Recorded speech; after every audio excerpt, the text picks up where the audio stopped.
Today is World Menopause Day. The purpose for the day is to raise awareness about support options available for improving health and well-being in midlife. Yes, the day is also meant to break the stigma surrounding menopause. It's a natural part of life that's going to affect all women. So joining us this morning to talk about some of the resources and some of the symptoms is Dr. Nina Ali. Thank you so much for coming in this morning. Thank you for having me. Yeah, so you work at the clinic exclusively for menopausal women at Texas Children's. So talk to us a little bit about this.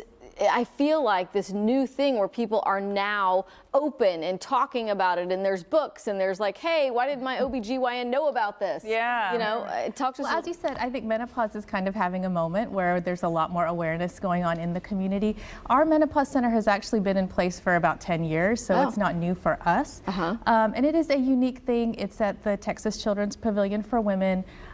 We are a collaborative clinic, so it's gynecology, we do hormone therapy.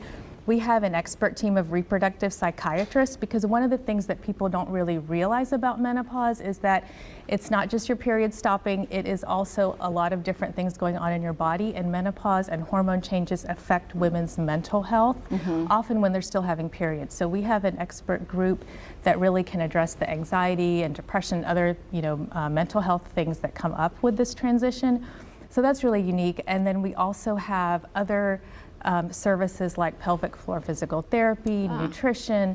We are a full OBGYN department, so women who are having bladder issues, pelvic floor issues, we have urogynecology, we have, you name it, we hope to provide kind of a central place for all those services. Yeah. Because really these symptoms start long before 50, which we've always been told menopause is at 50, but what you guys have realized, and there's not a whole lot of experts in this field. I know you guys have been around for 10 years, but there haven't been a lot of experts to really inform women that the symptoms can start much earlier, sometimes even in your 30s. Right? Right. And so everyone is certainly unique in how they go through this process. But even for the average woman who goes through menopause in their early 50s, symptoms tend to start usually in our 40s, some sort of changes. And the whole menopause process isn't really one point in time. It's like a 7-year process on average, for some women a whole decade. So we really want women to be informed that these things are happening. They are supposed to happen. But the challenges of it, there are treatments, there are ways to sort of make it easier, and there's also a really good time to sort of assess where your health is in our 40s and 50s and say, okay, what can I do now that's going to make my health better in my later years? Because some of those things you can't change in the long term, in the short term, you want to change them well ahead of time. Yeah, I mean, talk about some of those things, because I think maybe by the time people start noticing these symptoms, it's like, wait, what's going on, and what can I do about this? I mean, can you talk a little bit about the kinds of, we said treatments, but because there are so many different symptoms, I guess pick one. Right. So, I mean, we think a lot about hormone therapy. That's often the mainstay in like first line treatment for a lot of the symptoms that women notice in menopause, like hot flashes, like sleep disturbance, like joint aches and pains, preventing bone loss, all of these things. So we do spend a lot of time talking about who is a good candidate for hormone therapy. And that's one of the misconceptions, is that, if I have a family history of breast cancer, maybe I'm not supposed to take hormone therapy. And I would say for women, there are very few contraindications. So women who cannot take hormone therapy are people who have a personal history of breast cancer, personal history of having a blood clot.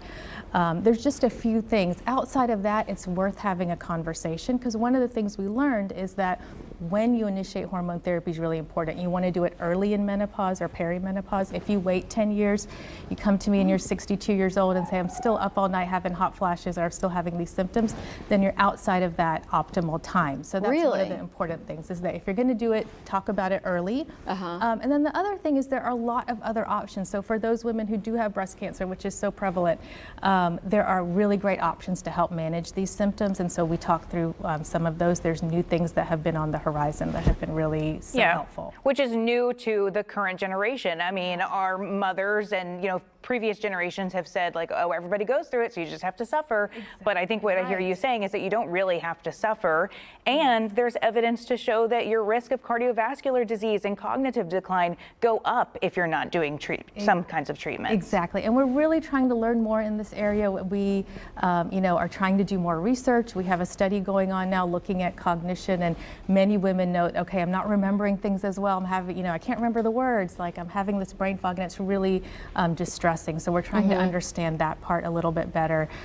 So there's so much area to learn, certainly. And you have some research studies specifically looking at that. Are people able to still join in your research? We have a collaborative study ongoing now with Rice University, and if you're interested, or if women are interested in being part of that research, they can certainly get in touch with our office. I put a QR code link in my article this morning on clicktohouston.com. If you go to this article about World Menopause Day, you can find out how you can participate in that research as well. Awesome. Very, very interesting. We appreciate it. All good information. I'm going to your article. All right. Dr. Nina Ali, thank you so much for coming in this morning. Thanks for having me.